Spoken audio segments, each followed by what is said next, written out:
iteka. Mbese ni hehe ushaka kuzamara ubuzima bwawe bw'iteka ryose?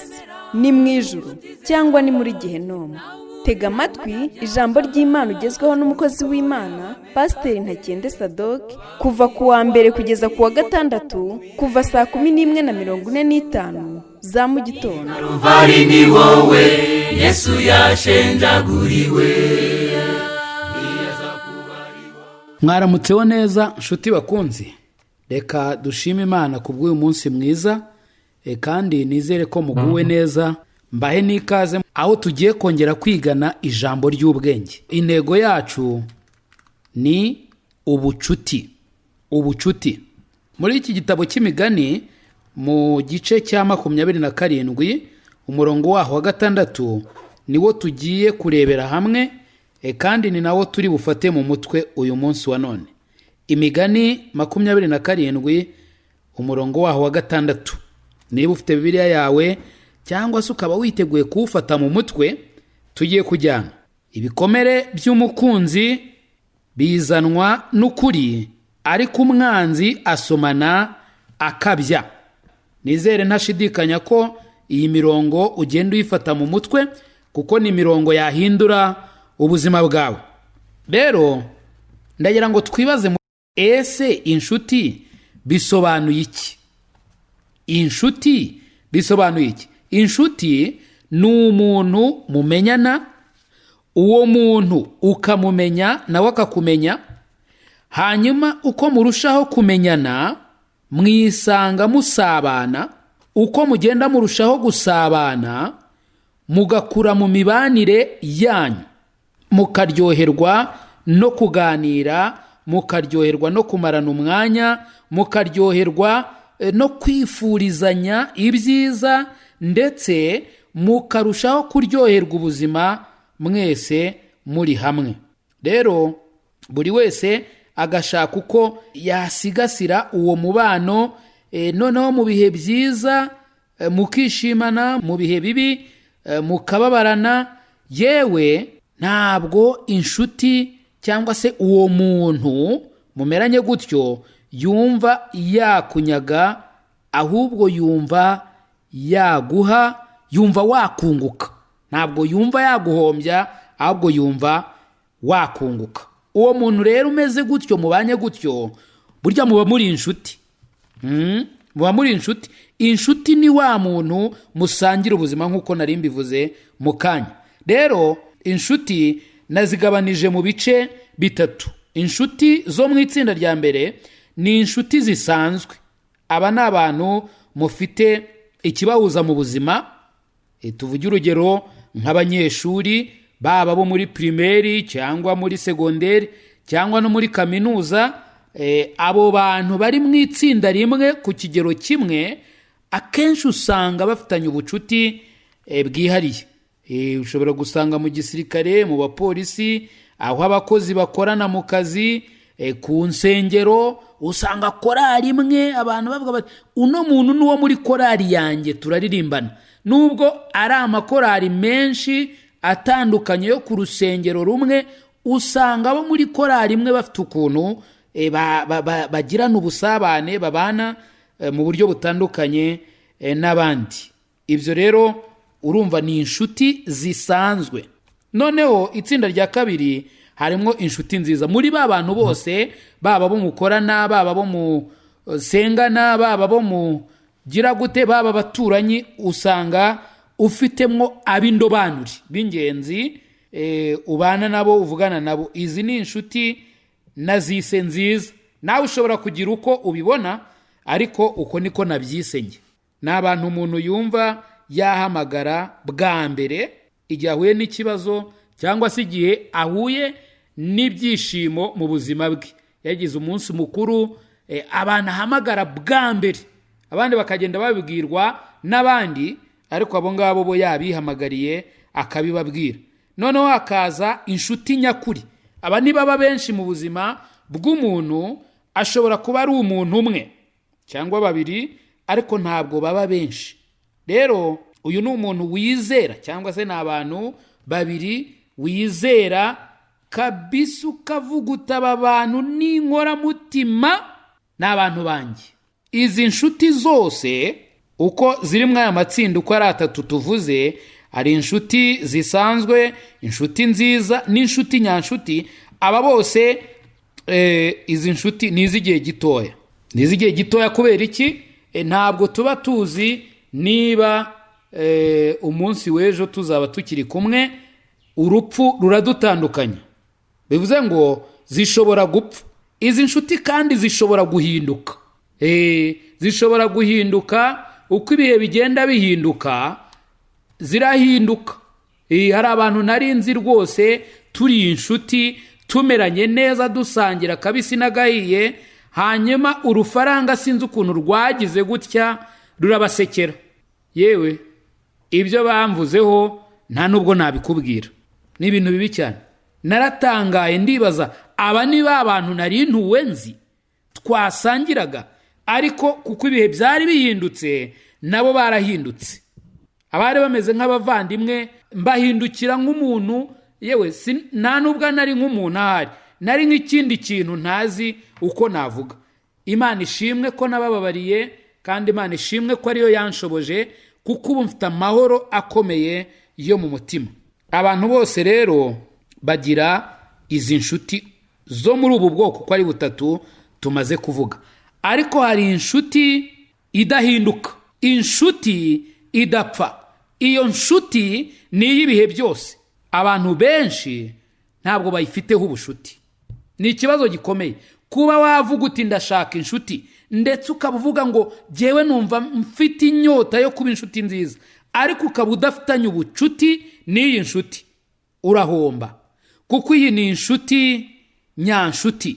Iyi ni inshuti nziza iruta izindi, kandi uwo ni Yesu Kristo. Uyu rero azakubwiza ukuri ibihe byose, azagucyaha nukosa, azagushima nukora ibitunganye, azagufasha ibihe byose. Kandi uyu nguyu yaragupfiriye ku musaraba. Ntabwo yagupfiriye gusa, yakumeneye amaraso yose yo mu mubiri we kugeza ku gitonyanga cya nyuma. Yambara ikamba ry'amahwa, akubitwa inkoni nyinshi, acirwa amacandwe, arasuzugurwa, yambika urubindo, ashyirwa ku karubanda, arahemurwa kubera urukundo rwinshi yagukunze, agira ngo wiyunge nawe, hanyuma mugirane ubusabane. Rero ndamugushimiye pe, niwe nshuti iruta izindi. Nshaka ko waba inshuti y'uwo nguwo uyu munsi wa none. Nibuka igihe twungaga ubumwe nkaba inshuti nawe, nagize amahoro akomeye yo mu mutima. Nawe ndakwifuriza ngo ushaka ukuntu waba inshuti n'uyu nguyu. Kaminuza yacu turimo nge nawe uyu munsi wa none, niwe mwarimu mukuru, niwe mwarimu mukuru. Kandi ndagira ngo tuvuga kuri ibi bintu bine ukwiriye kumenya ku nshuti.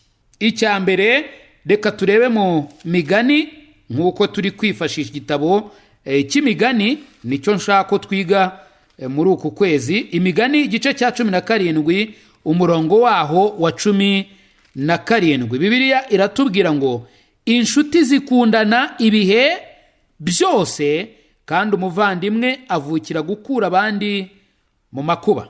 Bibiliya by'umwihariko muri iki gitabo cy'Imigani itubwiye ko inshuti zikundana ibihe byose zikiriho. Ariko igihe zikiriho gusa, nk'uko twabivuze, uko ibihe bigenda bihinduka abantu barahinduka.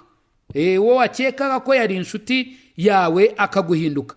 Ariko inshuti nyayo, iyi niyo tugiye kuvuga, inshuti nyanshuti zikundana ibihe byose, kandi umuvandimwe avukira gukura abandi mu makuba. Avukira gukura abandi mu makuba. Icyama ikintu cyitwa kwikunda no kwikubira kigakama mu bantu, kuko iyo nsomye uyu murongo ntabwo unyereka kwikubira, ntabwo unyereka kwikunda, ahubwo unyereka ko abavandimwe bakwiriye gusangira iby'Imana ibahaye nk'abavandimwe, kuko nibibihaye jye nibibihaye wowe, ibihaye twe, kuko turi inshuti, ndetse by'umwihariko turi abavandimwe. Inshuti zikundana ibihe byose, kandi umuvandimwe avukira gukura abandi mu makuba. Icya kabiri, ibikomere by'umukunzi bizanwa n'ukuri. Uyu murongo twawusomye wo muri iki gice cya 27 umurongo wa 6, Imigani igice cya 27 umurongo waho wa 6, twabibonye neza yuko ibikomere by'umukunzi bizanwa n'ukuri. Ariko iki kintu gishatse kuvuga iki? Ni gute yaba ari umukunzi kandi akankomeretsa? Dore icyo bishatse kuvuga, nshuti yanjye. Umukunzi nyawe cyangwa se inshuti nyanshuti, aho kugira ngo ugwe mu byago yakwemera ikakubwira amagambo akarishye, cyangwa se igakoresha n'ikindi kintu gikomeye cyanagukomeretsa ku mubiri, ariko noneho ntugwe mu byago byagukomeretsa mu mutima by'iteka ryose. Ni nayo mpamvu inshuti nyanshuti, ndaguha urugero. Niba uri umwana w'umukobwa, inshuti nyanshuti ni ya yindi zabona utangiye kugenda ukundi kuntu, utangiye kwitwara ukundi kuntu, wenda urimo werekeza mu ngeso mbi, tuvuge wenda z'ubusambanyi, hanyuma iyo nshuti ikakwegera ikakubwira yeruye, ikakubwira ibibi by'ubusambanyi. Uzamenye ngo iyo ni inshuti nyanshuti. Ushobora kuvuga utari ko se uyu yivanga mu buzima bwanjye gute? Uyu nguyu ashaka kungenzura ati ubuzima bwanjye ni ubwanjye, umubiri wanjye ni uwanjye, ngomba gukora ibyo nshaka njyewe nuko mbishaka, naho mbishakiye n'uwo nshatse.